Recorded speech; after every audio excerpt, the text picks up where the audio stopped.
Бүгін біз күзгі сарымсақты отырғызудың әдістерін көрсетеміз. Одан алдыңғы видеода өткен жылы біз дайындалып, құнарландырылған жерге сарымсақты қалай отырғызу туралы видео болған болатын. Ал енді бұл жылы дайындалмаған құнарсыз жерге қалай отырғызу қажет, және де қандай қоректік элементтерді қосымша беру қажет, және де қандай элементтерді бермеу қажет, сол туралы сөз болады. Көріп тұрғаныңыздай, мынау өткен жылдың осы жылғы өнім, өткен жылы отырғызып, осындай тамаша ірі сарымсақтар. Осындай жақсы өнімді алу үшін қандай әрекеттер жасауымыз керек, және де қай уақытта отырғызуымыз керек, солар туралы толық сөз етеміз. Сол үшін сондықтан да видеоның соңына дейін қараңыздар, арнаға жазылып қойыңыздар. Ендеше бастаймыз.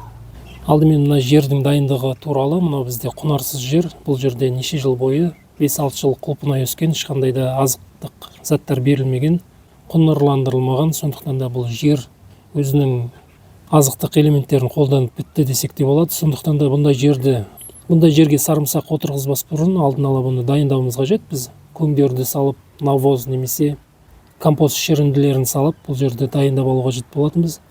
Егер де жерді құнарландырғанға, тыңайтқанға ешқандай бізде көңдер болмаса, шірінділер болмаса, онда минералдық тыңайтқыштарды қолдануға тура келеді. Оның ең біріншісі бізде мына суперфосфат, күз мезгілінде қажеті, осы ең қажет элемент. Бұның қажеті неде? Суперфосфат қолданған кезде мына біздің сарымсақтарымыздың мына түбінен шығатын тамыры жақсы болады, және де тамыр жақсы дамиды. Күз кезінде бізге қажеті осының тамырды жақсы дамуы. Одан басқа біз жерде азот элемент, калий элементінің ешқандай бізде күзге, қазір күз мезгілінде оның қажеті жоқ. Олардың басқа да қоректік элементтердің бұл жерде ешқандай да қажеті жоқ. Бұл жерге ең қажетті фосфор. Өткені жаңағы айтқандай, фосфор тамырдың дамуын қамтамасыз етеді. Сондықтан да суперфосфат қолданамыз. Бұның әр түрі болады. Гранулированный дегені болады, түйіршік түрінде, немесе суға ертуге ыңғайлы, мына сияқты түрлері болуы мүмкін. Кез келген түрін қолдануға болады. Сонымен қатар аммофос деген тыңайтқыш бар. Ол жерде азот және де фосфор. Бірақ та ол жерде азот болғанымен, аммо деп тұрғандай, бұл жерде аммонийный азот, ешқандай да нитрат емес, ол жылжымайтын азот түрі. Олардың әрекет ету үшін көктем кезінде жылулық қажет. Сондықтан да қазір салғанмен ол азот ешқайда кетіп қалмайды, көктемге дейін тұрады. Көктемде күн жылып бастағаннан кейін азот элементі әрекет етіп бастайды. Оған дейін оның құрамындағы фосфор элементі бұлардың тамырының дамуына көмектеседі. Сондықтан да немесе аммофос деген тыңайтқышты қолданамыз, немесе суперфосфатты қолданамыз. Ал енді одан басқа азофоска, нитроаммофоска, немесе тағы да басқа құрамында азоттың нитрат түрінде болатын, немесе де басқа түрдегі карбамид сияқты тыңайтқыштарды дәл қазір қолданғаннан ешқандай пайда жоқ. Олар көктемге дейін шайылып жоқ болып кетеді, топырақтың төменгі қатпарына түсіп кетіп қалады. Ал енді көктем кезінде олардан бізге ешқандай пайда болмайды. Сондықтан да қазіргі ең қажеті бізге мына фосфор элементі немесе аммофос тыңайтқышы. Осыны қолданамыз. Мына тұрған бізде дайындалған жер, бізде мына жерде 10 метр ұзындық, бір қатар ғана отырғызамын. Одан әрі біз мына сарымсақты отырғызуға мындай шұңқырларды дайындап аламыз. Мына бір сызықтың бойымен ара қашықтығын бір-бірінен 10 сантиметрдей алып, осындай 10 сантиметрдей тереңдікке шұңқырлар жасап шығамыз.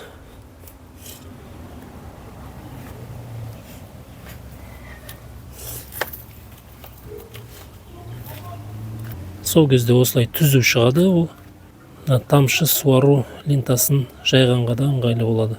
Осындай бізде міне шұңқырлар дайын болды. Оны ары қарай енді осыған сарымсақ тістерін отырғызып, ары қарай жалғастырамыз. Бұл элементтерді қалай қолдануға болады? Бұл жерде біз дайындап алғаннан кейін, тегістеп жұмсартып алғаннан кейін, бұл элементті, фосфорды немесе суперфосфат осы бір көлемге шашып шықсақ болады. Одан кейін тағы да жұмсартып, кішкене төменге түсіреміз ол элементтерді. Немесе мынау сияқты шұңқыр жасағаннан кейін әрбір шұңқырға жеке-жеке салып шықса да болады. Бұны енді қалай қолдансаңыздар да қателік болмайды, не былай, не былай. әйтеуір түбінде қолдану қажет. Енді мынау фосфор бізде мынандай түрде. Әрбір шұңқырға жеке қолданатын болсақ, бұдан көп қажет жоқ. Кішкене аздан осылай салып шығамыз. Әрбір тесікке осылай кішкенеден ғана салып қолданып шығамыз. Кейбіріне көбірек, кейбіріне аздау болып кетсе, одан да ешқандай қорқудың қажеті жоқ. Бұл топырақ болғаннан кейін жайылып, ары қарай тағы да әрекет етіп кете береді. Осындай аз ғана көлемнен қолданамыз. Ал енді ешқандай да қоректік элементтерді қолданбайтын болсақ, оған қоса бізде не шірінді, не көңдер болмаса, онда жақсы өнім алғанға ешқандай да біз мүмкіндік болмайды. Сондықтан да азықтық элементтерін аздап болса да осылай беру қажет. Сол кезде ғана бізде келесі жылы кішкене өнім алуға болады. Мен әдетте егерде шірінділер бар болса, немесе андай көңдер бар болса, химиялық элементтерді көп қолданбауға тырысамын. Көп жағдайда мен қолданбаймын, ал енді болмаған жағдайда қолдануға тура келеді. Бұдан кейін енді көктем мезгілінде тағы да қоректік элементтерді бұларға қолдану қажет болады. Ол туралы мүмкін қосымша видео түсіремін.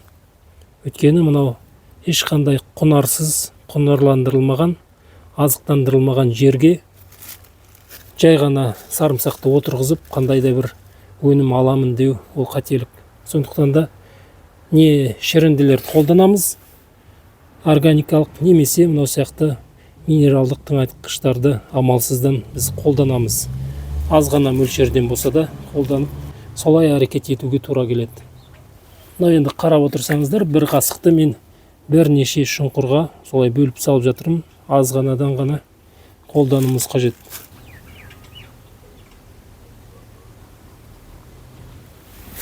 Ал енді көктем келісімен, күн жылығаннан кейін бұларға азот элементтері қажет болады, және де калий қажет болады. Одан басқа да микро элементтерді бұларға қосымша азықтық ретінде қолданамыз. Сонымен қатар күкірт бұларға қажет, және де магний элементтерін көктем мезгілінде береміз. Ал енді оның бәрін дәл қазір күз мезгілінде қолданғаннан ешқандай пайда жоқ. Ал енді біз мына шұңқырларымызды дайындап алдық. Сарымсақты отырғызуға кіріссек болады. Ол үшін біз алдымен осы жылғы күзгі өнімінен, жиналған өнімнен осындай бастарды қалдырып қоямыз. Осы отырғызғанға келесі жылға деп арнайы қалдырамыз. Но енді менен артық қалғаны, бізде дайындалған тістері. Осы бастарды дәл отырғызар алдында ажыратамыз. Оны ертерек ажыратып қоюға болмайды, өйткені түптері құрғап кетуі мүмкін. Сондықтан да дәл отырғызар алдында бұны тістерге ажыратамыз. Осы сияқты міне тістерін бөлек-бөлек қылып ажыратып дайындап аламыз. Дәл отырғызар кезде, немесе сол бір күн бұрын жасап қойсақ та болады. Одан ерте қажет емес. Енді осыны алып шұңқырларымызға отырғызып шығамыз.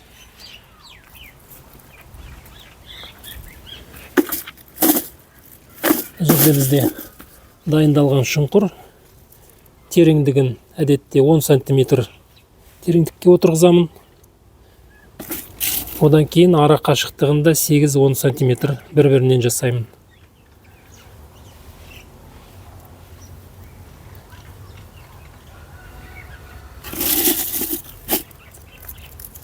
Бетінде қалдырмау керек.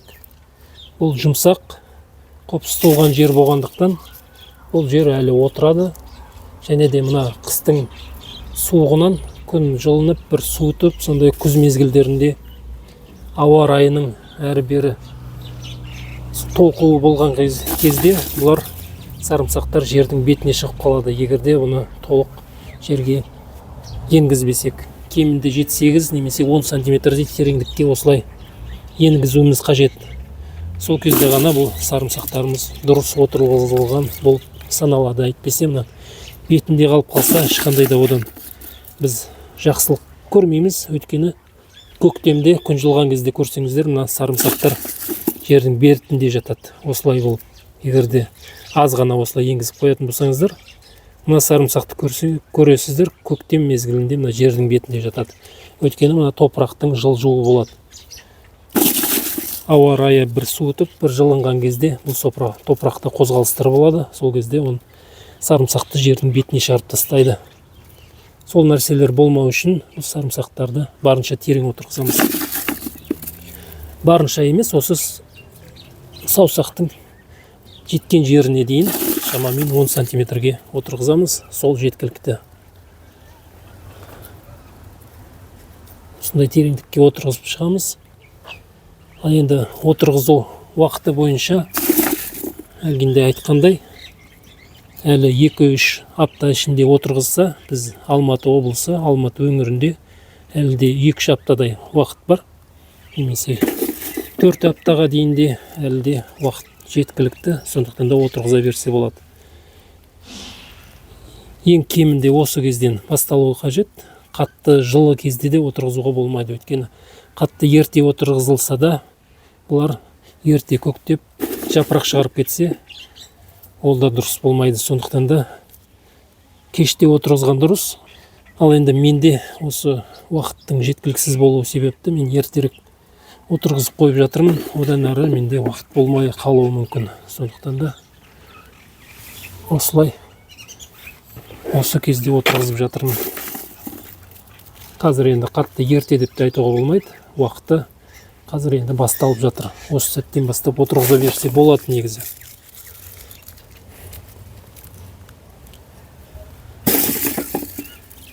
Осындай тереңдікке отырғызып,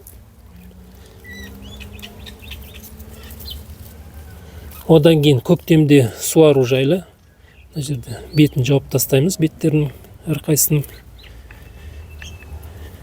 Менде мына жерде тамшы жүйесі болады. Тамшылап суару жүйесі, оның таспасы, лентасы жүретін болғандықтан соған мен бір-бірін жақын отырғызып жатырмын. А егерде сіздер арықпен суаратын болсаңыздар, онда бұның арық қашықтығын кішкене кеңдеп алсаңыздар болады. Өйткені су арықпен жүру үшін кішкене көбірек орын қажет. Ал енді мына тамызғыштары бір-біріне жақын орналасқандықтан бұларды мына тамшының лентасының өзіне жақын, былай әрі кетсе 10 сантиметр, 7-8-10 сантиметрдей қашықтықта орналастырамыз. Мына жерден көктемде лента жүреді, ал енді мұнда жанында 10 сантиметрге дейінгі қашықтықта отырғызып жатырмыз. Бұл енді қатардың бір-бірінен қашықтығын, сол суару жүйеңіз қандай болады, соған қарау қажет. Тамшылап суару болса, осындай қылып бір-біріне жақын алсақ болады.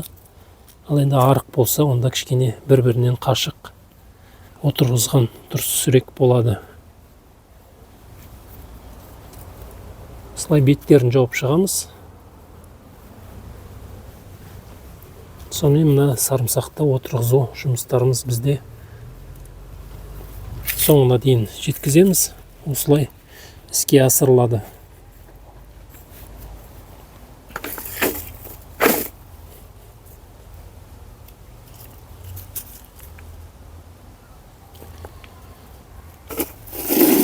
Бүгінге осындай мәлімет. Ақпараттар пайдалы болған болса, арнаға жазылып, лайк батырмасын басып қойыңыздар. Келесі эфирде кездескенше.